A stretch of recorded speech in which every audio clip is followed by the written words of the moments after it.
खुशामदीद और अस्सलाम वालेकुम। मेरा नाम फारूक हुसैन शाह है और आप देख रहे हैं फ्रीलांस पाकिस्तान और ये है WordPress Spartans 300 mission 2019 series, absolutely free series for 3 months. इसमें हम देखेंगे वर्डप्रेस के कोडेक्स को from scratch, theme development, plugin development, और हम कोशिश करेंगे कि हम उस स्टेज पे पहुंच जाएं कि थीम फॉरेस्ट जैसे प्लेटफॉर्म के ऊपर मेरे और आपके थीम जो हैं वो सेल होने के लिए पड़े हों और हम एक काबिल भरोसा डेवलपर बन सकें और लोग हमारे साथ रब्ता करें, रजू करें और ये कहें कि हाँ, ये जो स्पार्टन्स 300 सीरीज थी, इस ट्रेनिंग से गुजरने वाले लोग इस वक्त वर्डप्रेस के रिलायबल डेवलपर्स हैं। So without further ado, let's get started. Okay Spartans, task number 53 और आज से इंशाल्लाह ताला हम बैक एंड डेवलपमेंट के फेज में दाखिल होने लगे हैं।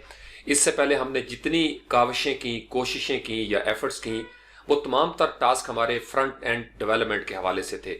मेरी कोशिश और नीयत यही थी कि आपको थोड़ा बहुत आपका जो स्टाइल है, आपके अंदर एक जहन बन जाए आपका, ताकि आप आहिस्ता आहिस्ता कोडिंग और डेवलपमेंट और प्रोग्रामिंग की दुनिया में दाखिल हो जाएं।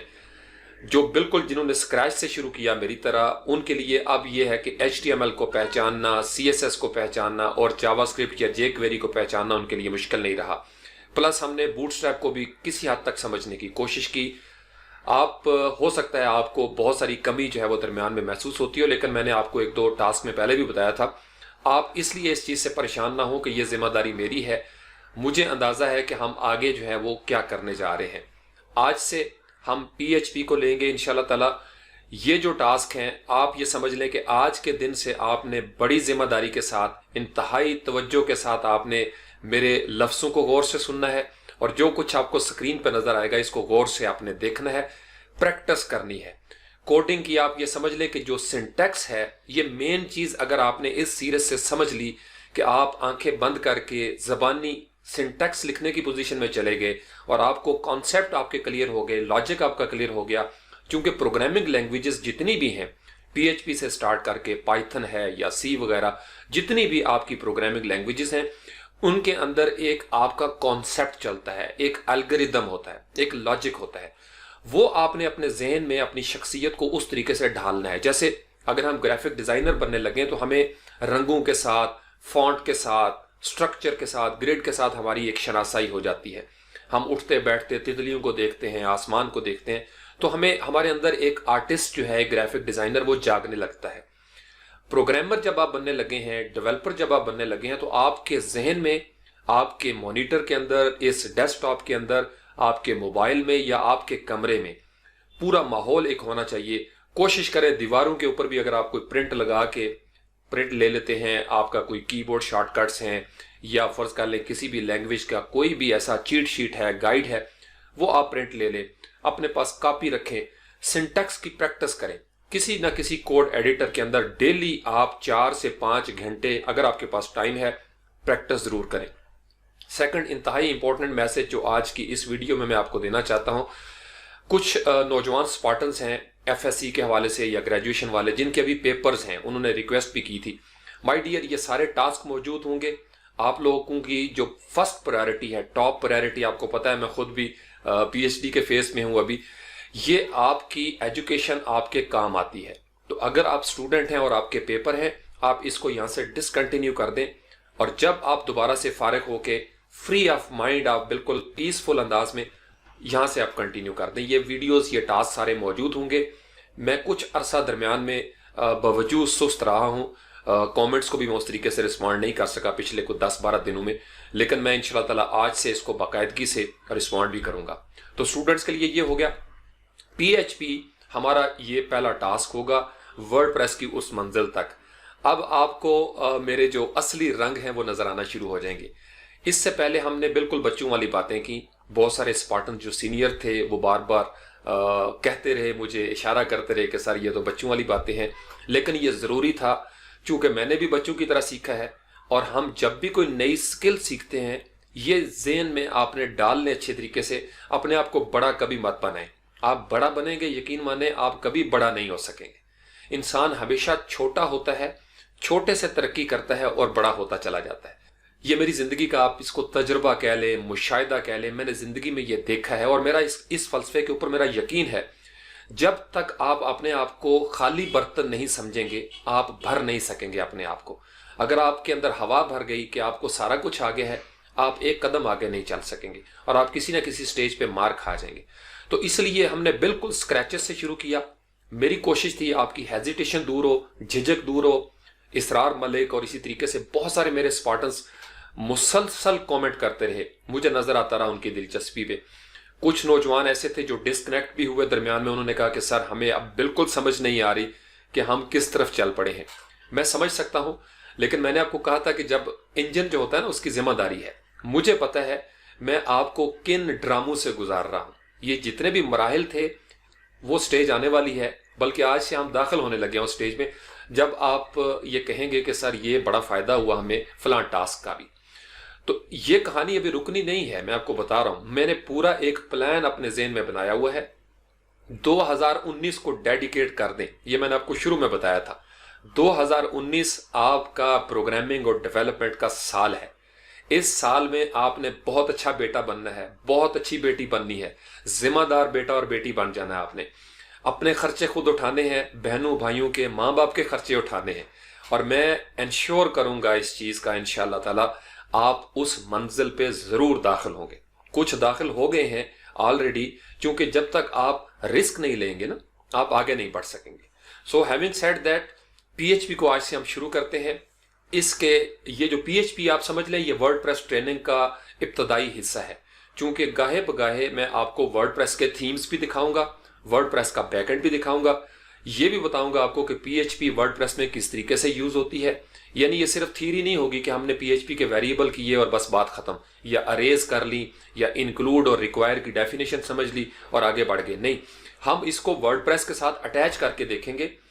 जब पीएचपी की बारी आती है तो इसका मतलब यह है कि पहले हमने क्या किया था, हमें ब्राउजर के अंदर किसी चीज की जरूरत नहीं थी डेटाबेस वगैरह की। अब हम पीएचपी में दाखिल हो गए जो एक प्रोग्रामिंग लैंग्वेज है। तो पीएचपी चूंकि सर्वर साइड लैंग्वेज है, ये सर्वर पे रहेगी। वहां से फाइल जब आपके ब्राउजर में क्रोम के अंदर, ओपरा के अंदर या फायरफॉक्स में नजर आती है तो HTML नजर आएगा, पीएचपी आपको नजर नहीं आएगी ब्राउजर में। इसका मतलब यह है कि जैसे हम पहले कर रहे थे HTML या CSS या जावास्क्रिप्ट, तो हमने एक आम सा फोल्डर क्रिएट किया था, बूटस्ट्रैप का किया, और वो हमको डायरेक्ट ब्राउजर में नजर आना शुरू हो जाता था। अब आपको वर्डप्रेस की तरह जैम्प चाहिए। जैम्प हम ऑलरेडी इंस्टॉल कर चुके हैं, इस पे काफी सारे टास्क है वो हमने किए थे। अब आपने एक फोल्डर क्रिएट करना है जैम्प के अंदर जो htdocs का है, वो आज हम सीखेंगे। फिर आपको मैं ये जो पहला टास्क होगा ये काफी लंबा हो सकता है, क्योंकि मेरी कोशिश ये है कि बजाय इसके कि हम 30-40 छोटे छोटे ट्यूटोरियल्स या टास्क हैं वो उसकी प्लेलिस्ट बनाएं, आपके सारे बुनियादी कॉन्सेप्ट मेरे अंदाज में इंशाल्लाह ताला आपको समझ आ जाएंगे। पीएचपी जिस तरीके से मैं समझा हूं, बिल्कुल उसी देसी अंदाज में आज मैंने आपको वो मुश्किल कॉन्सेप्ट सादा लफ्जों में, पीस ऑफ केक बना के आप तक शेयर कर देने, और आप आखिर में ये कहेंगे कि सर हमें समझ आ गई है पीएचपी की, क्योंकि मुझे जब आ गई है तो आपको क्यों नहीं आएगी। So having said that, let's get started. Okay, तो सबसे पहले जैम्प हमने रन कर लिया, और इसके बाद यहाँ पे ये जो दो बटन है जहाँ पे आपको स्टॉप लिखा नजर आ रहा है, यहाँ पे आपने स्टार्ट अगर लिखा हुआ है तो आप इसको ऑन कर लेंगे, स्टार्ट कर लेंगे। और अगर यहाँ पे कोई रेड आपको तहरीर नजर नहीं आ रही, कोई सेंटेंस, इसका मतलब यह है कि आपका जैम्प जो है वो बिल्कुल ग्रीन जोन में है, ओके है और जबरदस्त हालत में है। उसके बाद इसको हम कर लेते हैं मिनिमाइज। आपने आना है सी ड्राइव में या जहां भी आपने इंस्टॉल किया है जैम्प फोल्डर के अंदर। अब जैम्प फोल्डर में हमने एक नया फोल्डर क्रिएट करना है, क्योंकि पीएचपी जो है वो आपकी फोल्डर के ऊपर जो आपने मेन ड्राइव में बनाया था बूटस्ट्रैप, यहां अगर आप कोई पीएचपी की फाइल क्रिएट करते हैं वो ब्राउजर में नजर नहीं आएगी। ब्राउजर में नजर आने के लिए या तो उसकी एक्सटेंशन .html हो या .css हो या जावास्क्रिप्ट हो उसमें। लेकिन अगर आप किसी पीएचपी को या प्रोग्रामिंग लैंग्वेज को देखना चाहते हैं ब्राउजर में, तो उसके लिए आपके पास अगर पीएचपी है तो पीएचपी आप डाउनलोड करें और उसको आप अलग से इंस्टॉल कर लें। लेकिन हमने चूंकि जैम्प इंस्टॉल किया हुआ है, पूरा एक लोकल होस्ट एनवायरनमेंट हमारे पास है, लिहाजा हम जाएंगे htdocs के अंदर। अब यहाँ पे हमने करना है एक नया फोल्डर क्रिएट। अब यहाँ पे एक क्वेश्चन भी मेरे ज़हन में आ रहा है, गालिबन इसरार मलिक ने पूछा था कि सर ये जो फाइल्स हैं इसकी एक्सटेंशन मुझे नजर नहीं आती। तो समटाइम्स क्या होता है, जैसे यहाँ पे आपको नजर आ रहा है bitnami.css, तो इसका मतलब यह है कि मैंने विंडोज में इसकी सेटिंग की हुई है। अगर आप विंडोज 10 में है या 8 में है तो आप व्यू के ऊपर क्लिक करेंगे, यहां पे आपको नजर आएगा हिडन आइटम्स और फाइल नेम एक्सटेंशंस। अगर मैं इसको अनचेक कर दूं तो आप ये देखेंगे कि इसके साथ .css जो है वो नजर नहीं आ रहा। दोबारा व्यू के ऊपर आप क्लिक करेंगे और यहां से फाइल नेम एक्सटेंशन जो है इसको आप चेक कर देंगे तो ये आपकी एक्सटेंशन जितनी भी होंगी .jpg है या JS है या PHP या zip, वो आपको नजर आना शुरू हो जाएंगी। दूसरा तरीका इसका ये है, जो विंडोज 7 थी उसके अंदर फोल्डर ऑप्शंस जो थे उसमें हम हिडन फाइल जो है उनको व्यू किया करते थे। जैसे अगर आप व्यू पे क्लिक करें और यहाँ पे ऑप्शंस का बटन है और ये change folder and search options जो है ये विंडोज 7 में इस तरह का एक ऑप्शन था हमारे पास। इसके ऊपर हम क्लिक करेंगे और उसके बाद हम यहाँ से अगर आप व्यू के ऊपर क्लिक करें तो ये नीचे आपको नजर आ रहा है show hidden files folders and drives. अगर आप डोंट शो हिडन फाइल्स कर देंगे तो फिर आपकी ये जो फाइल्स वगैरह हैं ये नजर नहीं आएगी। इसी तरीके से नीचे आप देखें तो एक्सटेंशंस के हिसाब से है कि hide extensions for non file types. अगर ये चेक होगा तो वो हाइड हो जाएंगी। अगर आपका ये चेक है तो आप इसको अनचेक कर देंगे तो जो नॉन फाइल टाइप्स हैं जैसे JPG CSS वगैरह ये आपको नजर आना शुरू हो जाएंगी। तो ये दो मुख्तलिफ तरीके हैं। अब यहाँ पे हमने करना है फोल्डर क्रिएट।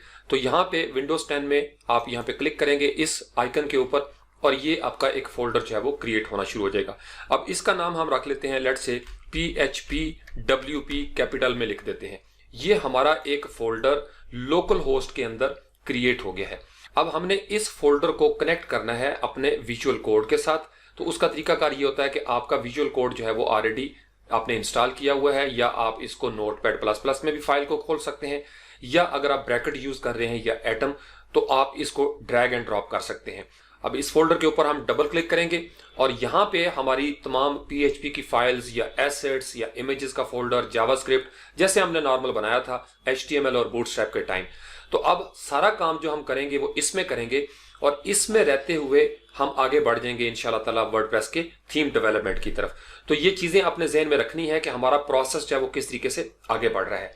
तो विजुअल कोड को हम स्टार्ट कर लेते हैं, या सिंपल आप इसका तरीकाकार ये है कि आप इसके ऊपर राइट क्लिक करें और आप इसको विजुअल कोड के साथ ओपन कर लें या ब्रैकेट के साथ ओपन कर लें, एटम के साथ आप ओपन कर सकते हैं। Notepad++ में आप इस तरीके से फोल्डर ओपन नहीं कर सकते जब तक आप उसका प्लगइन जो है वो इंस्टॉल नहीं करते। लेकिन लेटेस्ट वर्जन में आपको पता ही है प्लगइन मैनेजर जो है उसका कोई इश्यू चल गया, उसको उन्होंने निकाल दिया है। उसको अलग तरीके से उसकी एक और हैक है जिस तरीके से हम उसको इंस्टॉल कर सकते हैं। तो बेहतर यह है, मैंने आपको बताया था विजुअल कोड के साथ आदत बना लें। इससे आगे हो सकता है हम नेट बीन्स की तरफ चले जाएं। तो थोड़ा थोड़ा स्टेप अप जो है वो आप करते जाएं साथ साथ। तो राइट क्लिक करके हम इसको ओपन विद विजुअल कोड कर सकते हैं। विजुअल कोड पे रहते हुए हम फाइल के जरिए ओपन कर सकते हैं इसका एक नया पाथ। तो यहां से हमने राइट क्लिक किया, ओपन विद विजुअल कोड कर लिया। अब अगर आपका विजुअल कोड जो है वो इस तरीके से आपको नजर आ रहा है, चूंकि मेरे पास ये दो, एक बूटस्ट्रैप वाला ओपन हो गया और एक है यहाँ पे एक्सप्लोरर। अगर आप चाहें तो आप इसके साथ यहाँ पे रहते हुए भी न्यू फोल्डर जो है वो बराह रास्त कनेक्ट कर सकते हैं, या आप इसके फाइल के ऊपर क्लिक करेंगे और यहां से ओपन फोल्डर जो है वो आप क्रिएट कर लेंगे। या इसका आसान तरीकाकार एक और होता है कि आप यहाँ पे आए htdocs के अंदर, इस फोल्डर को आपने लेफ्ट क्लिक किया, ड्रैग किया, विजुअल कोड के अंदर आए और यहाँ पे लाके आपने इसको ड्रॉप कर दिया। अब यहाँ पे वो आपसे मैसेज पूछेगा कि आप इसको ऐड करना चाहते हैं, आप कहते हैं यस। ये आपका फोल्डर जो है वो ब्लैंक, यहाँ पे PHPWP, ये यहां से उसने हमें वेलकम कर दिया। अब इसके अंदर रहते हुए हमने फाइल्स क्रिएट करनी है। तो सबसे पहली फाइल जो है वो हम बिस्मिल्लाह पढ़ के इसको शुरू करते हैं। आपने न्यू फाइल यहाँ पे क्रिएट कर ली और इसका आपने एक नाम रखना है। अब नाम जो है वो हम रखेंगे इंडेक्स।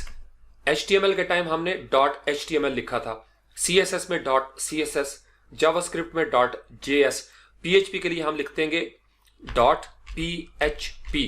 ये लिखना आपके लिए जरूरी है। अब PHP जब तक एक्सटेंशन नहीं होगी PHP की, ये आपका PHP का कोड रेंडर नहीं होगा। ये बात आप जबरदस्त तरीके से समझ लें। अब index.php अगर है तो इसके अंदर आप बेशक सारे का सारा HTML यूज कर लें, CSS आप यूज कर सकते हैं, जावास्क्रिप्ट आप यूज कर सकते हैं, लेकिन एक्सटेंशन इसकी PHP होनी चाहिए। इसके मुख्तलिफ तरीकेकार हैं। आपने HTML को PHP में यूज कैसे करना है, वर्डप्रेस टेम्पलेट टैग्स के अंदर HTML यूज करता है, सेम वही क्लासेस और डिव्स जो हैं वो यूज होंगी। इसी तरीके से जावास्क्रिप्ट आपने कैसे यूज करना है, ये सारी चीजें आज हम इंशाल्लाह ताला सीखेंगे। न्यू फाइल आपने क्रिएट कर ली। अब PHP की ये जो फाइल है इसका एक खास सिंटेक्स है PHP का। मैं आपको ज़्यादा हिस्ट्री में लेके जाना नहीं चाहता, 94 से या 95 से ये किस तरीके से मंजर आम पे आई। PHP के लिए दो चीज़ें मशहूर हैं। एक तो यह है कि ये आपका पर्सनल होम पेज है, PHP पर्सनल होम पेज। जो ज़्यादा स्टैंडर्ड एब्रीविएशन मशहूर है वो है इसका pre processor, hyper text pre processor, PHP। तरतीब इसकी उलट है, लेकिन अगर आप इसके कॉन्सेप्ट पे गौर करें तो यूँ समझ लें कि जैसे CSS के अंदर आहिस्ता आहिस्ता प्री प्रोसेसर आ गए, लेस और सास की तरह के, तो HTML के बाद एक ऐसी लैंग्वेज की ज़रूरत थी कि जिसके अंदर आप कोई डेटाबेस कनेक्ट कर सकें, इंफॉर्मेशन आप सेंड कर सकें, गेट कर सकें, पोस्ट कर सकें, डेटाबेस से आप कुछ चीज़ें फेच कर सकें और वो डायनेमिक हो, इंटरेक्टिव हो। यानी आपने डेट का एक कोड लगा दिया तो डेट जो है वो अगर 2019 से 2020 हो जाता है साल, तो वो ऑटोमेटिकली चेंज कर दे। मैनुअली जाके आपको टाइटल चेंज ना करना पड़े या हेडर के इमेजेस ना चेंज करने पड़े। पीछे एक कोड हो जो रन कर रहा हो, छोटा सा 2 लाइनों का एक फंक्शन हो और आपकी साइट जो है वो जिंदाबाद रहे खुद ब खुद। तो इसके लिए ये PHP जो है इसकी ज़रूरत आई और ये दुनिया भर में बहुत ज़बरदस्त मशहूर प्रोग्रामिंग लैंग्वेज है। यूट्यूब में बड़ी बड़ी जो आपको वेबसाइट्स नज़र आती हैं उसके अंदर PHP इस्तेमाल हो रही है। इसके साथ आप जाहिर बात है पाइथन जो है मैंने आपको बताया था वो भी मंजर आम पे आ गया, चूंकि उसके लिए आर्टिफिशियल इंटेलिजेंस, डाटा साइंसेस के हवाले से या ये जो माइनिंग वगैरह है, क्रिप्टो करेंसी, तो पाइथन ने मेडिकल फील्ड में और इसी तरीके से क्रिप्टो करेंसी में अपना एक सिक्का जो है वो मनवा लिया है। जावास्क्रिप्ट जो है वो भी इसी तरीके से बूम पे जा रही है। PHP आज के दिन तक अपनी पोजीशन पे बरकरार है। खासकर इसका जो वर्जन 7 आया, जब वर्जन 7 से पहले ये 5 वर्जन था, 5.3, 4.5, तो 10-12 साल ये उसी वर्जन पे कायम रहा। बहुत सारे इसके बग्स थे। वर्जन 6 एक आना था, उसके अंदर बहुत सारी चेंजेस करनी थी लेकिन वो नहीं आ सका। उसके ऊपर काफ़ी क्लैश हो गए, स्कूल ऑफ थॉट थे। तो इस वजह से ये जो 5 के बाद मुख्तलिफ वर्जन आए इसके पॉइंट के बाद, उसको उन्होंने 6 कंसिडर करते हुए बराह रास्त जो है वो 7 वर्जन दे दिया। 7 वर्जन के अंदर बहुत सारी नई चीज़ें जो है उन्होंने दे दी। स्पीड इसकी ज़्यादा कर दी, ऑप्टिमाइज कर दिया कोड को। सिक्योरिटी के हवाले से चूंकि बड़ी वल्नरेबल चीज़ें थी, इसके अंदर कोड्स ऐसे थे पिछले 10-12 सालों से जिनको आसानी के साथ हैक किया जा सकता था, इंजेक्ट किया जा सकता था उसके अंदर कोई भी कोड। अब उन्होंने इस चीज़ को थोड़ा सा इम्प्रूव कर लिया है। तो हम PHP 7 जो है वो हमारे ज़हन में रहेगा, उसी को हम इंशाल्लाह एड्रेस करेंगे। चूंकि PHP 5 जो है वो ऑलमोस्ट बहुत सारी चीज़ें रिमूव हो गई, उसके टैग जो है वो डेप्रिकेट हो गए हैं। तो PHP की सबसे पहले आपने एक फाइल क्रिएट की, सेव कर ली। अब इस PHP को बताने के लिए कि ये एक PHP का फाइल है, आप यहाँ पे लिखेंगे सबसे पहले लेस देन का साइन। ये आपका सिंटैक्स है। आपको पता है हर लैंग्वेज में हमने पहले फार्मूला समझा है। उसके बाद आपने देना है क्वेश्चन मार्क। इसी तरीके से एक दफ़ा और आप क्वेश्चन मार्क देंगे और फिर आपने ये जो ग्रेटर देन है इसका साइन दे देना है। बेसिकली PHP में ये शॉर्ट हैंड यूज़ होता है, लेकिन अब सारे असातिज़ा ये कहते हैं कि आप इस तरह यूज़ ना करें क्योंकि और लैंग्वेजेस इस तरह का सिंटैक्स यूज़ करती हैं। तो हम इसके लिए क्या करते हैं, हम इस पहले क्वेश्चन मार्क के अंदर, इसको याद रखने के लिए आप इसकी बार बार प्रैक्टिस करें। ये जो एंगुलर ब्रैकेट्स हैं, लेस देन और ग्रेटर देन, ये शुरू हुई और ये बंद हो गई। उसके बाद जो क्वेश्चन मार्क हैं उन दोनों का मुंह एक तरफ है, ये आपने याद रखना है। और इसके दरमियान में जहां कर्सर ब्लिंक कर रहा है यहाँ पे हम लफ्ज लिख देते हैं PHP ताकि इसको पता चल जाए। और उसके बाद आपने जो कुछ करना है वो इसके दरमियान करना है। वर्डप्रेस में हमें ये जो क्लोजिंग टैग है ये देने की ज़रूरत नहीं होती। इसके ऊपर मुख्तलिफ आरा हैं, कुछ कहते हैं कि होनी चाहिए, लेकिन वर्डप्रेस जिसको हम फॉलो कर रहे हैं, जो इसका PHP का स्टैंडर्ड एक वो बताते हैं डेवलपर्स को, उसमें ये कहते हैं कि ये इसकी ज़रूरत नहीं, ताकि अगर कोई दरमियान में आपने कोड लिखना है तो इसका क्लैश जो है उसके साथ ना आए। हो सकता है आप इसको मिस कर दें तो प्रॉब्लम होगी। तो उन्होंने जो फुटर बनाया हुआ है, पूरा एक स्ट्रक्चर उसके अंदर ये ऑलरेडी मौजूद होता है। तो आप इसको यहाँ से नीचे ले आए। अब जो कुछ करना है आपने इस PHP के टैग के अंदर आप करेंगे। आप इसको अगर डिलीट भी कर देते हैं तो कोई खास फर्क उसके साथ नहीं पड़ेगा, लेकिन जब आपने HTML के अंदर इसको यूज करना है PHP को, तो आप इसको स्टार्ट करेंगे और आप इसको क्लोज करेंगे मुकम्मल तरीके से। अब जो कुछ करना है इसके अंदर ये PHP होगा। अगर आपने HTML करना है तो आप डायरेक्ट इसके ऊपर HTML जो है वो नहीं लिख सकते। उसके लिए भी एक तरीकाकार है, वो मैं आपको भी समझाने की कोशिश करूंगा। तो PHP आपने शुरू की, अब इसको आप बेशक नीचे तक ले जाएं, इसका वाइट स्पेस का कोई इशू नहीं है जब तक हम इसके अंदर कोई खास चीज जो है वो शुरू नहीं करते। ये हो गया आपका जो पहला सिंटैक्स था। अब इसके अंदर होता है कि हमने किसी चीज को कमेंट देना है, तो कमेंट देने के लिए सिंगल लाइन पे आप इस तरीके से 2 मरतबा फॉरवर्ड स्लैश देंगे और आप ये कहेंगे कि this is single line comment. ये आपका एक लाइन के ऊपर होगा, आपने देखा उसका ग्रीन कलर है। अगर आप मल्टी लाइन देना चाहें, जो आपने वर्डप्रेस के थीम्स में और प्लगइन्स में अक्सर देखा होगा, तो उसका तरीकाकार होता है कि एक दफा आप फॉरवर्ड स्लैश देंगे, उसके बाद आप 8 जहां पे लिखा हुआ है स्टेरी या एस्ट्रिस्क वो देंगे। ये आप अगर 2 दफा देना चाहते हैं आप 2 दफा दे दें। आपने देखा ऑटोमेटिकली उसने विजुअल कोड के अंदर ये आ गया। फिर हमने इसको क्लोज करना होता है। अब चूंकि ये मल्टी लाइन है, आप यहाँ पे 2-3 लाइनें जो है वो कर सकते हैं। फर्स्ट लाइन ऑफ कोड जैसे यहाँ पे होता है थीम नेम है या प्लगइन नेम है या टेम्पलेट नेम है, ये आपकी सेकंड लाइन होगी। और इसी तरीके से थर्ड लाइन जो है ये आपकी कमेंटिंग होती है पीएचपी के अंदर।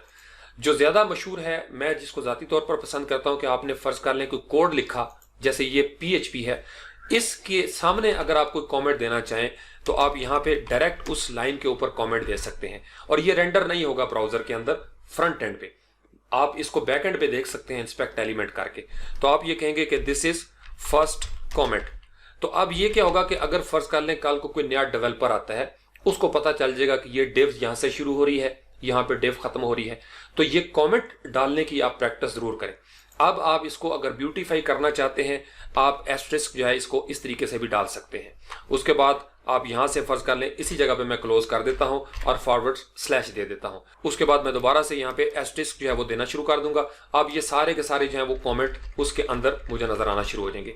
यानी जहां से मैंने शुरू किया, अगर आपको ये ब्लैक नजर आ रहा है इसका मतलब ये एक्स्ट्रा है, इसको हम डिलीट कर देंगे। तो जो कुछ आपने लिखना है वो आप इसके अंदर लिखेंगे और ये आपके कमेंट हो जाएंगे। यानी यहां पे लिखी हुई कोई भी चीज आपकी प्रिंट नहीं होगी। तो एक आपका स्टैंडर्ड या स्टाइल जो है वो बन जाना चाहिए, जिस तरीके से भी आप इसको करना चाहते हैं। अगर फर्ज कर लें आपको कोई और कमेंट भी देना है मल्टी लाइन, आप इसको कॉपी कर सकते हैं या आप दोबारा से भी कर लेंगे, Ctrl+V कर देंगे और ये अगेन आपका जो स्टाइल है वो मौजूद रहेगा। अब जो टैग्स होंगे वो यहाँ पे लिखेंगे। इसी तरीके से अगर फर्ज कर लें आपको सिंगल लाइन चाहिए तो आप सिंगल लाइन दे देंगे कमेंट का। इसको हम कर देते हैं डिलीट। अब उसके बाद जो हमारा नेक्स्ट फेज होता है कि पीएचपी दरअसल करती क्या है। अगर फर्ज कर ले मैं इस index.php के अंदर सिंपल जैसे हमने टैग बनाया था, मैं h1 जो है वो दे देता हूं यहाँ पे और मैं यहाँ पे लिख देता हूं दिस इज माई हेडिंग। ये बिल्कुल एक बेसिक आपको कॉन्सेप्ट जो है वो समझना चाहिए। हेडिंग टैग को हमने क्लोज कर दिया, ये काम आपने HTML में किया था। जैसे स्टार्ट किया हमने टैग को हमने क्लोज कर दिया। अब हम इस फाइल को, ये जो index.php है, इसको फोल्डर में ओपन करने की कोशिश करते हैं, क्योंकि हमारा लोकल होस्ट जो है वो ऑलरेडी एक्टिवेट हो चुका है। PHP वर्डप्रेस के अंदर अब आपको ये फाइल नजर आ रही है। लेकिन अगर मैं इसको राइट क्लिक करके ओपन विद क्रोम करने की कोशिश करूंगा तो आप देखेंगे ब्राउजर मुझे नजर ही नहीं आ रहा। उसकी रीजन क्या है कि मुझे ब्राउजर को ओपन करने के लिए PHP के अंदर यहाँ पे लोकल होस्ट मैंने दिया और मुझे एग्जैक्ट उस फोल्डर का नाम देना पड़ेगा। अब फोल्डर मेरा क्या था, PHP और आखिर में WP है। ये केस सेंसिटिव नहीं है, आप सिंपल यहाँ पे लिख दें PHP और WP लिख दें आप। उसके बाद आप एंटर कर देंगे। जब आप एंटर करेंगे तो अब आपका उस फोल्डर के साथ ये कनेक्शन जो है वो यहाँ पे नजर आना शुरू हो गया है। अब यहाँ पे वो क्या कह रहा है, पार्स एरर। ये है PHP की जो सेंसिटिविटी है, यानी पार्सिंग के अंदर कोई उसका एरर आ गया है। सिंटैक्स एरर है, यानी जो आपका लेस देने का साइन है वो अनएक्सपेक्टेड है, उसकी तवक्को नहीं। और लाइन कौन सी है, लाइन 3। तो ये डीबगिंग भी साथ साथ आपने सीखनी है। अब इसका मतलब यह है कि मैं लाइन 3 पे जाऊंगा और लाइन 3 पे जाके देखूंगा कि कौन सी एक्स्ट्रा लाइन जो है वो मुझे नजर आ रही है। अब यहाँ पे क्या हो रहा है, मैंने H1 दिया था और यहां से H1 क्लोज कर दिया और ये है लाइन 3। ये एरर मुझे इसलिए दे रहा है कि मैं PHP के अंदर इस तरीके से डायरेक्ट HTML यूज नहीं कर सकता। इस चीज को आप अच्छे तरीके से समझ लें। अब अगर मैंने इसको यूज करना है तो मुझे PHP की कोई गेम करनी पड़ेगी जो हमारे पास होती है इको के नाम से। अगर मैंने यहाँ पे इको लिख दिया, इसका मतलब यह है कि अब मैं इसको इको करूंगा। इको का मतलब जैसे आप ब्राउजर पे किसी चीज को प्रिंट करते हैं, 2 कमांड्स होती हैं, एक प्रिंट और एक इको। तो इको जो है वो ज्यादातर यूज होती है, ये स्टैंडर्ड है क्योंकि इसकी स्पीड ज्यादा है। प्रिंट को भी हम यूज कर सकते हैं। तो यहाँ पे अब इको देने के लिए आप या तो सिंगल कोट कर लें या डबल कोट कर लें। मैं डबल कोट करना चाहता हूं। इसका क्या फायदा है वो हम आगे जाके देखते हैं। यहाँ पे आपने इसको क्लोज कर दिया। PHP में जब भी आपने स्टेटमेंट खत्म करनी है सेमीकोलन जरूर देना है। अब यहाँ पे देंगे हम सेमीकोलन और कंट्रोल एस कर दिया, फ्रंट एंड पे आए और यहां से हम इसको करेंगे रिफ्रेश। वो ऑलरेडी उसके साथ चूंकि कनेक्ट है, दिस इज माई हेडिंग। अब उसने वो एरर नहीं दिया, चूंकि पीएचपी के अंदर जब भी हमने HTML देना होता है तो फिर हमें PHP का ही कोई सिस्टम देना पड़ेगा। या हम इसको क्या कर सकते हैं, फर्ज कर लें अगर आपने इसको यहाँ पे क्लोज कर लिया PHP को, आप इसके अंदर दोबारा से भी PHP शुरू कर सकते हैं। अब इको के साथ इसी तरीके से फर्ज कर लें हम इसको कंट्रोल C कर लेते हैं और कंट्रोल C करने के बाद कंट्रोल V करते हैं और यहाँ पे इको की जगह पे मैं लफ्ज लिख देता हूँ प्रिंट। ये उसके आप ये समझ लें कि बिल्ट इन फंक्शंस हैं PHP के अंदर। कंट्रोल एस किया, फ्रंट एंड पे आते हैं और यहां से आके मैं इसको रिफ्रेश करूंगा, this is my heading, no change. चूंकि प्रिंट भी उसी तरीके से फंक्शन करती है और ये एक वैल्यू जो है वो हमें रिटर्न कर देती है। लेकिन इको को आप आदत बना लें, वो ज्यादा इस्तेमाल होती है। अब इको के हवाले से आप ये ज़हन में रखें कि इको आप किसी भी चीज को इको करवा सकते हैं। आपने फर्ज कर लें PHP के अंदर किसी डिव को इको करवाना है, आप डिव को इको करवा सकते हैं। सिंपल आप यहाँ पे लिखेंगे इको, और अगर आप सिंगल कोड भी देना चाहते हैं सिंगल कोड देंगे और डिव की जैसे निशानी है, आपने डिव यहां से शुरू की, उसके बाद आपने यहाँ पे सेमीकोलन दिया, नीचे आगे। अब आपने इस डिव को क्लोज करना है तो आप इसको दोबारा से इको करेंगे, सिंगल कोड देंगे या डबल कोड आप देना चाहते हैं, अगेन आप डिव को यहाँ पे क्लोज कर देंगे और उसके बाद यहाँ पे आप सेमीकोलन दे देंगे। यानी आपने UL करना है, LI करना है, फॉर्म का टैग देना है। PHP के अंदर अगर आप HTML यूज करना है तो फिर आप उसके साथ इको का लफ्ज लिखेंगे। लेकिन अगर आपने फर्ज कर ले HTML जो है वो दोबारा से शुरू करना है और सिर्फ HTML करना है, फिर आपको उसके लिए क्या करना पड़ेगा, यहां से हम इसको PHP के टैग को पहले क्लोज कर देंगे। यहां पे हम कुछ भी लिख सकते हैं, एनीथिंग, ये हमारा कमेंट हो गया। अब यहां पे अगर मैं दोबारा से H1 का टैग दूंगा और उसके अंदर फर्ज कर ले मैं लिख देता हूं हे स्पार्टन्स, ये हमारी हेडिंग हो गई और इस हेडिंग टैग को हमने क्लोज कर दिया। अब चूंकि PHP ऊपर क्लोज हो चुकी है और यहां से लेट्स से कि मैं दोबारा से PHP जो है उसको शुरू कर देता हूं, अब इसका क्या होगा कि ये एरर नहीं आएगा, चूंकि एक PHP का टैग शुरू हुआ, उसको मैंने क्लोज कर दिया और HTML मेरी जो है वो PHP से बाहर है। दोबारा से मैंने PHP को शुरू कर दिया और उसके बाद इसको मैंने क्लोज कर दिया। यही वजह है कि आपको बहुत सारी लूप्स के अंदर आपने अक्सर देखा होगा कि इस तरीके से आपको ब्रेसेस जो है वो नजर आती हैं या करली ब्रेसेस। इसका मतलब यह है कि ये इससे ऊपर कहीं आर्टिकल की कोई डिव आ गई थी, तो डेवलपर ने क्या किया कि उसको क्लोज कर दिया और फिर दोबारा से चूंकि PHP शुरू करने के लिए आपको PHP का टैग देना पड़ेगा, तो यहां पे हम उसको बता रहे हैं कि भाई यहां से दोबारा से आप PHP जो है वो शुरू कर दें। इसको हम करेंगे कंट्रोल एस, फ्रंट एंड पे आते हैं और इसको हम करेंगे रिफ्रेश। हे स्पार्टन्स हमारी वो वेबसाइट पे सारी चीजें मौजूद हैं। अब मैं फर्ज कर लें इसको सेंटर अलाइन करना चाहता हूं, तो मैं क्या करूंगा, अगर मैं बराह रास्त PHP के अंदर करता सेंटर तो ये एरर दे देती। तो मैं इसको सबसे पहले क्या करूंगा, सेंटर का एक टैग जो है वो मैं दे देता हूं और ये सेंटर का टैग जो है इसको मैं क्लोज कर देता हूं। अब इसका मतलब यह है कि मुझे चाहिए ये जितना भी मैं टेक्स्ट लिखूं यहाँ पे या प्रैक्टिस करूं वो सारा मुझे ब्राउजर के सेंटर में नजर आए। कंट्रोल एस किया, फ्रंट एंड पे आते हैं, इसको हम करेंगे रिफ्रेश, तो ये सेंटर में चला गया। सेंटर का टैग आपने देखा होगा W3 स्कूल्स के अंदर, बहुत सिंपल सा है। अब जितनी भी प्रैक्टिस होगी वो हमारी सेंटर लाइन रहेगी। फर्ज कर लें मैं इसके अंदर कुछ और देना चाहता हूं, कोई इमेज सोर्स देना चाहता हूं, तो मेरा इमेज है वो भी सेंटर में नजर आएगा। अगर मैं यहाँ पे कोई ब्रेक देना चाहता हूं, मैं HTML की ब्रेक जो है वो भी दे सकता हूं, जैसे हमने इसकी प्रैक्टिस की थी। हॉरिजॉन्टल रूल आपने लिखा, कंट्रोल एस करेंगे, फ्रंट एंड पे आके आप इसको रिफ्रेश करेंगे, अब आपको ब्रेक भी नजर आ गई और ये लाइन जो है हॉरिजॉन्टल रूल ये भी आपको नजर आना शुरू हो जाएगी। अगर आप इसके आखिर में भी देना चाहेंगे HR, वो आपको नजर आ जाएगा। कंट्रोल C किया और यहां से जो हे स्पार्टन्स हेडिंग है उसके बाद हम कंट्रोल V कर देंगे। जो पॉइंट यहां पे आपको समझना है कि PHP जो है वो हमारी ऊपर चल रही है। अगर मैं इसको यहां से कट कर देता हूं, कंट्रोल एस करूंगा, आपने देखा जो ही मैंने इसको कट किया इसके कलर जो है वो चेंज हो गए और जो ही मैं इसको रिफ्रेश करूंगा यहाँ पे एरर आने शुरू हो जाएंगे। लाइन 4 के ऊपर वो कह रहा है कि भाई ये एक एक्स्ट्रा चीज है। इसका मतलब यह है कि मुझे यहाँ पे PHP का टैग जो है वो वापस लगाना पड़ेगा ताकि मैं HTML जो इसको कर सकूं। तो PHP एक्सटेंशन है, उसके अंदर आप HTML यूज कर सकते हैं, लेकिन PHP के टैग के अंदर आप डायरेक्ट यूज नहीं कर सकते। अब फर्ज कर लें आप इस HTML स्ट्रक्चर के अंदर कोई PHP का फंक्शन देना चाहते हैं, तो फिर आपको दोबारा से PHP जो है वो शुरू करना पड़ेगा। इवन आप किसी टैग के अंदर भी अगर कोई PHP देना चाहते हैं तो अगेन आपको उसके अंदर PHP करके इस तरीके से टैग देना पड़ेगा। आप यहाँ पे उसकी आईडी देना चाहते हैं या आप फर्ज कर लें इको करवाना चाहते हैं, कोई भी चीज आप स्टाइल जो है वो कुछ इंक्लूड करना चाहते हैं, तो आप इसको इसी तरीके से PHP का टैग शुरू करेंगे और उसको क्लोज करेंगे।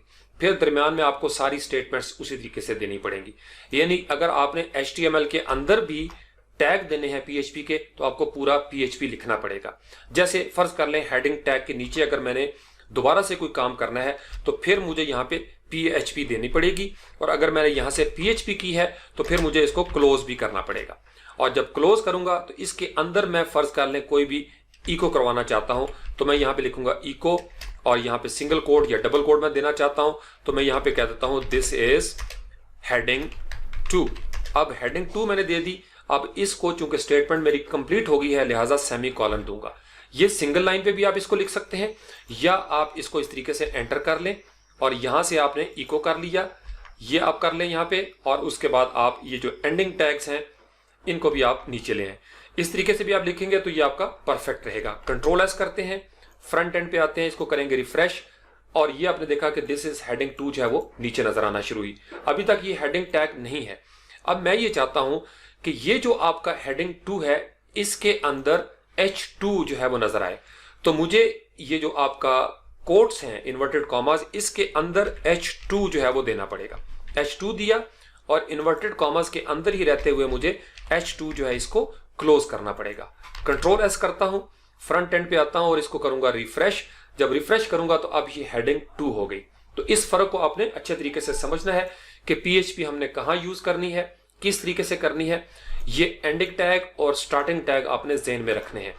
अब आपने वर्डप्रेस के अंदर जहां पे भी ये देखना है आप इस पे गौर करेंगे। जैसे फर्ज कर लें अगर हम किसी थीम को निकाल लेते हैं जो हमने पहले से यहाँ पे फोल्डर क्रिएट किया था, अब उसके अंदर रहते हुए स्पार्टन्स 300 पे लेट से हम जाते हैं, WP कंटेंट थीम्स, और थीम्स में 2019 का थीम जो है वो हम निकाल लेते हैं। अब इसके अंदर जो सबसे पहले हमारे पास है index.php, इसको हम खोल लेते हैं नोटपैड के साथ ताकि हमारा जो विजुअल कोड है वो अपनी जगह पे कायम रहे। अब यहां पे आप देखेंगे तो ये आपको गेट हेडर नजर आया, PHP शुरू हुई यहाँ पे, PHP यहाँ पे खत्म हो गई, और इसके दरमियान ये सारे कमेंट्स हैं जो आपको नजर आते हैं जिसकी अभी हमने प्रैक्टिस की है। अब उसके बाद देखें तो आपने HTML यहाँ पे आप देख सकते हैं स्टार्ट हो गया, कोई PHP नहीं है क्योंकि हमने HTML को यहाँ से एग्जीक्यूट करवाना है। डेव क्लास बना दी। अब यहाँ पे नीचे उनको चाहिए था PHP, तो दोबारा PHP शुरू हुई, और उसके बाद इफ कंडीशन है कि अगर होम हो और ये जो उसका ऑपरेटर है एंड ऑपरेटर है और नॉट है ये वाला, अगर फ्रंट पेज ना हो, होम का पेज हो लेकिन फ्रंट पेज ना हो, तो फिर आपने क्या करना है, फिर आपने ये वाला HTML स्ट्रक्चर जो है वो एग्जीक्यूट करना है या रेंडर कर देना है। तो यहां से स्टार्ट हुआ PHP और यहां पे PHP जो है वो एंड हो गया। अब उसके बाद दोबारा से HTML जो है वो आपका स्टार्ट हो गया हेडर से हेडर तक। अब उसके बाद चूंकि हमें PHP दोबारा से चाहिए तो यहाँ पे उसने एल्स करके ये जो कंडीशनल स्टेटमेंट थी PHP को स्टार्ट किया और क्लोज कर दिया। अगेन HTML का स्ट्रक्चर आ गया और यहां से PHP एंड इफ हो गया, ये लूप जो चल रही है पीछे। उसके बाद दोबारा से HTML स्ट्रक्चर आ गया, डेव आईडी प्राइमरी, फिर यहां से उसको PHP जो है वो देना पड़ा। फिर ये वर्डप्रेस की मशहूर जमाना जो लूप है कि अगर पोस्ट हूं और जब तक पोस्ट आपको नजर आती रहे आप पोस्ट को प्रिंट करना शुरू कर दें। यह हम इंशाल्लाह ताला स्टेप बाय स्टेप सारी चीजें सीखेंगे। फिर उसके बाद गेट टेम्पलेट पार्ट है कि जब यहां पे पहुंचो तो ये वाला टेम्पलेट पार्ट फलां फोल्डर से उठा के आपने डिस्प्ले कर देना है। ये वर्डप्रेस का एक स्टैंडर्ड तरीकाकार है। यहाँ पे उन्होंने वाइल लूप जो है वो खत्म कर दी। तो इस स्टेज पे आप सिर्फ ये समझ लें कि PHP कहां से शुरू करना है, कहां खत्म करना है, और जैसे यहाँ पे उन्होंने क्लोज कर दिया, चूंकि उसके बाद आपने मेन की जो क्लास थी उसको क्लोज करना था। ये उसका सिमेंटिक स्ट्रक्चर है HTML5 में। उसके बाद div भी क्लोज हुई, फिर PHP शुरू होगी। PHP से लेके यहाँ पे स्टार्ट से क्लोजिंग तक, फिर गेट साइड बार जो है वो नजर आना शुरू हो गया। तो इस फर्क को आप ज़हन में रखेंगे। उसके बाद अब हम आते हैं अगले फेज में कि दरअसल PHP के अंदर हम क्या क्या कर सकते हैं। ये तो था जो बिल्कुल बेसिक एक तरीकाकार है। तो यहां तक हम इस चीज को डिलीट कर देते हैं और प्रैक्टिस करते हैं।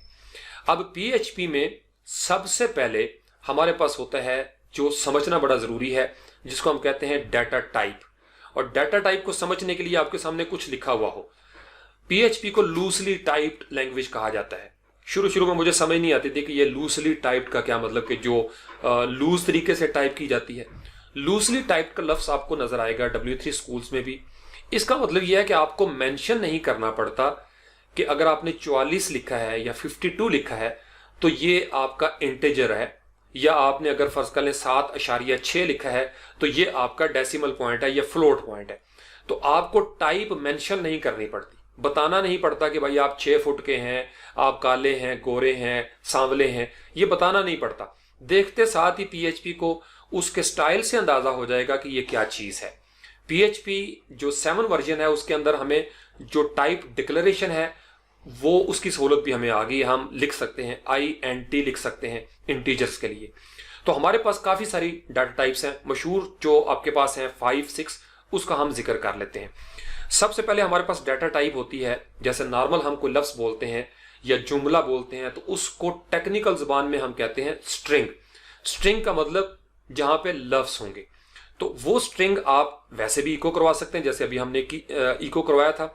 तो उसके लिए सिंपल आप क्या करेंगे, इको आप लिखते हैं। इको लिखने के बाद सिंगल कोट और डबल कोट का अब आपको मैं फर्क समझाता हूं। मुझे आदत है डबल कोट डालने की, वो क्यों है मैं आपको बताता हूं।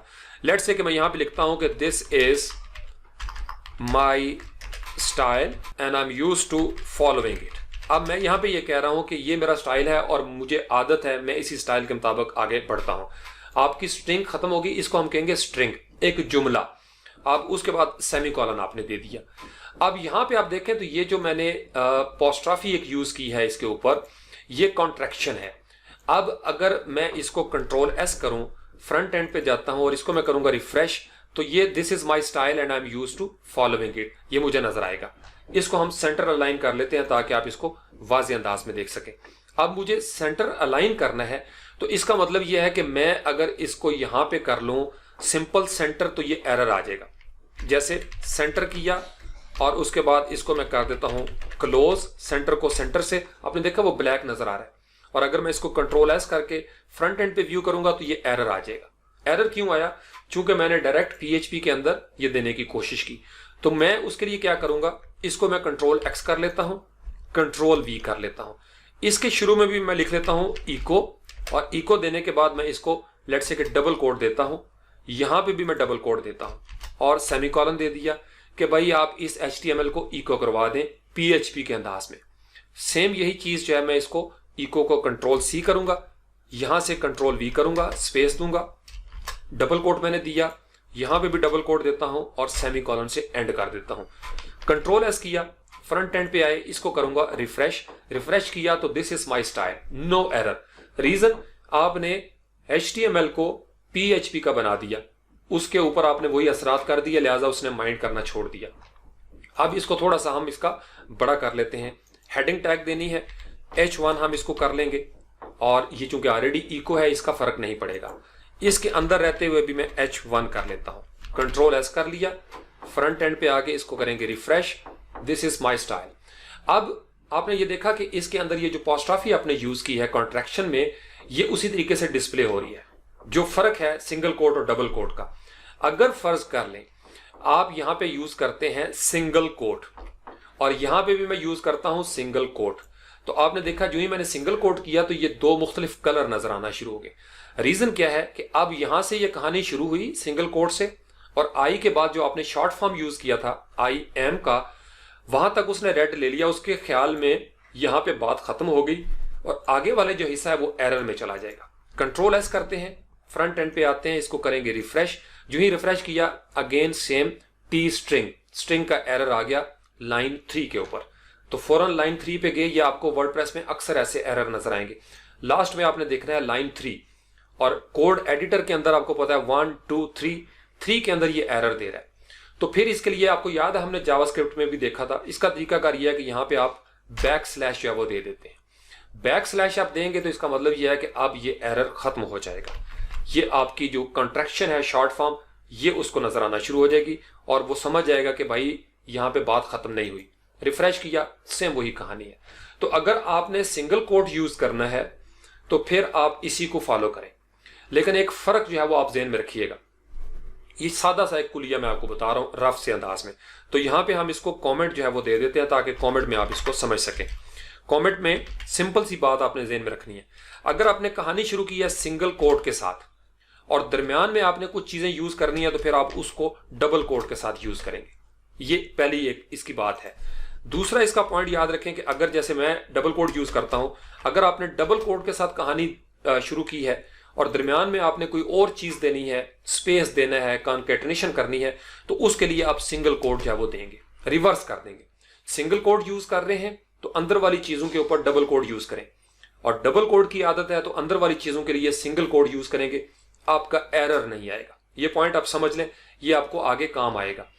उसके बाद हम आते हैं जनाब नेक्स्ट स्टेट पे। ये हो गया आपका जो स्ट्रिंग था।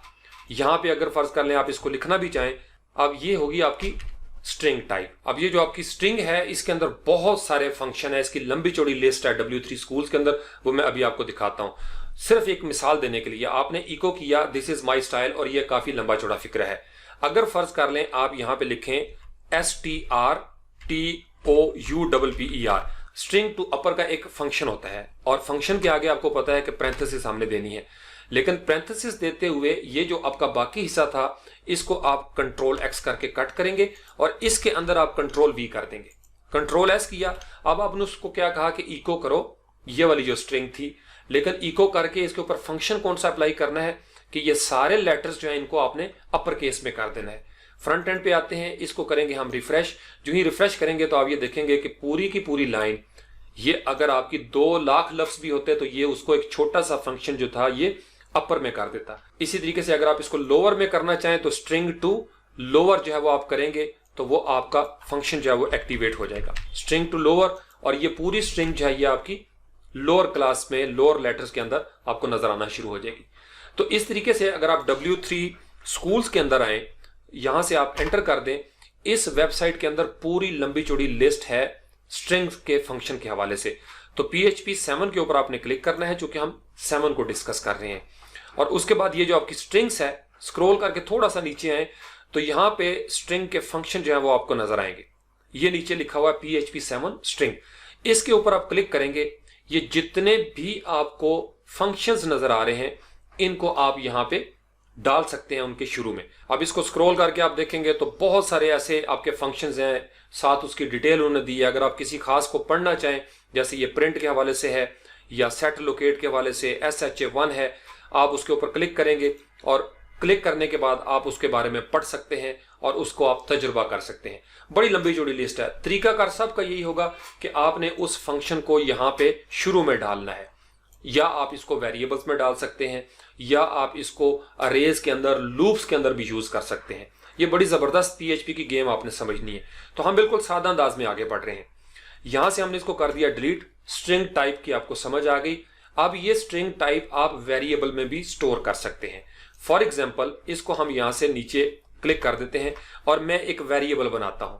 अब वेरिएबल को आप समझ लें कि वेरिएबल PHP में सबसे पहले जब शुरू करेंगे तो $साइन जो है, ये वाला 4 जहां पे लिखा होता है कीवर्ड में, ये बड़ा जरूरी है। डॉलर का साइन देना पड़ेगा तो PHP में ये एक वेरिएबल कहलाएगा। एक्सेप्ट 1-2 जगह हैं जहां पे हमको $साइन की जरूरत नहीं पड़ती, वहां पे हम कोई लेटर लिखेंगे या अंडरस्कोर जो है वो देंगे। वो जब हमने कॉन्स्टेंट्स बनाने होते हैं उसके साथ हम डॉलर यूज नहीं करेंगे। डिफाइन का हम लफ्ज यूज करते हैं, वो हम आगे जाके देखते हैं। तो डॉलर का साइन दिया और उसके बाद आपने लेटर्स देने हैं, अंडरस्कोर का इस्तेमाल करना है। आप यहां पे, ये केस सेंसिटिव होता है, आप इसके अंदर नंबर नहीं दे सकते शुरू में। यानी मैं ये नहीं कह सकता कि 1 स्पार्टन, ये करूंगा एरर आ जाएगा। आपने देखा वो ग्रीन नजर आ रहा है, लेकिन हमेशा पहला लेटर जो है वो आपका इस तरीके से होना चाहिए, स्पार्टन। तो ये आपका हो जाएगा पहला वेरिएबल। तो आपने कैमल केस या उसको फॉलो करना है, जैसे जावास्क्रिप्ट में भी देखा था, सेम यही कहानी है। मैं यहां पे लिखता हूं स्पार्टन्स विजन, तो ये मेरा एक वेरिएबल हो गया। अब इसके अंदर इक्वल का साइन मैंने देना होता है। वेरिएबल को आप यूं समझ लें कि ये एक कंटेनर है। आप एक चीज जो है उसका रेफरेंस दे रहे हैं कि आज के बाद इस स्ट्रिंग को या इस पैराग्राफ को इस छोटे से लफ्ज के साथ देखा जाए, ये इसका इंतखाबी निशान है। अब स्पार्टन विजन के आगे मैंने स्ट्रिंग देनी है तो मुझे डबल कोट देना पड़ेगा, या अगेन वही कहानी सिंगल कोट वाली। और वेरिएबल के बाद भी आप सेमीकोलन दे देंगे। अब इसके अंदर फर्ज कर ले हम कोई भी विजन अपना देते हैं, to be top WordPress developers in 2019, ये हमारा विजन है। अब इस विजन को चूंकि आपने वेरिएबल में स्टोर कर दिया, ये सारी की सारी जो स्टेटमेंट थी ये इसको असाइन कर दिया आपने, क्योंकि ये असाइनमेंट ऑपरेटर है, ये आपने असाइन कर दी, डिक्लेयर कर दी कि आज के बाद इस वेरिएबल को ये समझा जाए। यहां से आप फर्ज कर लें 2 लाख लाइनें लिख देते हैं, वो सारी इसी में रहेंगी। उसके बाद आप नीचे आते हैं और नीचे आने के बाद आप यहां पे लिखते हैं इको, पहले आप पूरी स्टेटमेंट दे रहे थे और यहां से आपने ये जो आपका वेरिएबल है इसको आपने कंट्रोल सी कर लेना है, इस पूरे को डॉलर साइन के साथ कंट्रोल सी करेंगे। अब आप एक वेरिएबल इको करवा रहे हैं, इसके साथ आपको सिंगल या डबल कोट देने की जरूरत नहीं, सेमी कॉलन जरूर देना पड़ेगा। कंट्रोल एस कर दिया, फ्रंट एंड पे आएंगे और यहां से हम इसको करते हैं रिफ्रेश। जो ही आप रिफ्रेश करेंगे तो आप ये देखेंगे to be top WordPress developers in 2019 जो है ये आपका वेरिएबल जो स्ट्रिंग आपने स्टोर की थी वो आपको नजर आना शुरू हो गया। अगर फर्ज कर लें यहां पे मैं कोई और चीज भी स्टोर करना चाहता हूं वो भी यहां पे नजर आएगी। अब मैं ये चाहता हूं कि ये सेंटर में भी नजर आए और हेडिंग टैग भी इसके अंदर हो, तो यहीं पे रहते हुए मैं इसके अंदर चूंकि मैं स्टोर कर रहा हूं वैल्यूज को, सेंटर करूंगा और यहां से मैं इसको सेंटर जो है वो कर दूंगा। ये मैंने HTML दे दी और ये वेरिएबल में स्टोर हो रहा है, ये याद रखें। सेंटर करने के बाद मैं इसको हेडिंग 3 बनाना चाहता हूं, फर्ज कर लें, ये भी मैंने दे दिया और सेंटर से पहले मैं H3 जो है वो भी दे देता हूं। कंट्रोल एस करूंगा, इको में करवा रहा हूं उस वेरिएबल को। अब फर्ज कर ले मैं इसके अंदर इमेज भी देना चाहता हूं तो इमेज भी स्टोर हो जाएगा, लेकिन ये इसी के अंदर एक चीज रहेगी। फ्रंट एंड पे आता हूं और यहां से मैं इसको करूंगा रिफ्रेश। जो ही रिफ्रेश किया आपने देखा वो हेडिंग 3 भी बन गया, सेंटर भी हो गया और वो उसके नीचे मुझे नजर आना शुरू हो गया। और ये सारे काम वेरिएबल जो है मैं अपने डॉक्यूमेंट में कहीं भी यूज कर सकता हूं, क्योंकि मैंने यहां पे इसको ड्रॉ कर दिया है या डिक्लेयर कर दिया है। अब फर्ज कर लें यहां पे मैं अरेज बनाऊंगा, लूप्स बनाऊंगा, तो उसके अंदर भी स्पार्टन्स विजन का जो वेरिएबल है वो मेरे काम आ सकेगा। इसी तरीके से फर्ज कर लें अगर आप अंडरस्कोर के साथ बनाना चाहते हैं, आप एक और वेरिएबल जो है वो बना लेते हैं। लेट्स से मैं यहां पे वेरिएबल बनाता हूं वैल्यू 1 मैंने आखिर में लिखा है, अगर मैं शुरू में लिखता तो एरर आ जाता। वैल्यू 1 मैं यहां पे देता हूं 20 और उसके बाद मैंने सेमीकोलन दिया। ये जो मैंने 20 लिखा है यहां से आपकी डाटा टाइप एक डिफरेंट शुरू हो जाती है। यहां तक थी स्ट्रिंग, यानी जो जुमले थे, लफ्ज आपने लिखे थे। अब जब आपने लफ्ज लिखने, हिंट से लिखने हैं, तो उसके लिए आपको सिंगल या डबल कोट नहीं देना पड़ेगा। अगर आपका ये पूरा नंबर है इस तरीके से, इसको टेक्निकल जुबान में हम कहते हैं इंटीजर, तो हम यहां पे कमेंट कर देंगे इसी जगह पे कि this is integer, INTEGER, integer. Integer का मतलब कि यहां पे इशारिये वाली गेम नहीं होती। लेकिन अगर कोई इशारिये वाली गेम हो, लेट्स से कि मैं एक और वेरिएबल बनाता हूं और उसको मैं लिख लेता हूं वैल्यू 2 और उसके बाद असाइन करता हूं यहां पे इसको कोई वैल्यू, और अगर मैं यहां पे लिखता हूं 10.60, तो ये आपका फ्लोट है। इसको आप टेक्निकल जुबान में PHP में फ्लोटिंग कहते हैं या उर्फे आम में डेसिमल पॉइंट, क्योंकि अशारिया आपको नजर आ गया। सेमीकोलन देंगे, यहां पे हम कमेंट कर देते हैं कि दिस इज फ्लोट, या इसको डबल भी कहा जाता है या आप इसको डेसिमल पॉइंट जो है वो भी कर सकते हैं, यानी इशारिये वाली रकम जो है वो आपकी, ये भी आप स्टोर कर सकते हैं। ये आपका इंटीजर हो गया और ये आपका हो गया डेसिमल या फ्लोट पॉइंट जो है। अब फर्ज कर लें आप इन दोनों को आपस में जमा करना चाहते हैं, वो आपकी एक तीसरी कैफियत है ऑपरेटर्स, वो हम आगे जाके देखते हैं, लेकिन आप वेरिएबल्स को आपस में कर सकते हैं। अब ये जो डाटा टाइप थी इंटीजर और फ्लोट की, इसको लेट्स से कि हम इको करवाते हैं। इको किया, अब मैं चाहता हूं कि इन दोनों को मैं आपस में जमा करूं, तो वैल्यू 1 और वैल्यू 2, चूंकि ये वैल्यू मैंने स्टोर कर ली थी, असाइन कर दी थी इस वैल्यू 1 जो मेरा वेरिएबल था, तो मैं यहां पे लिखूंगा वैल्यू 1, वही वाला जो मैंने यहां पे लिखा था।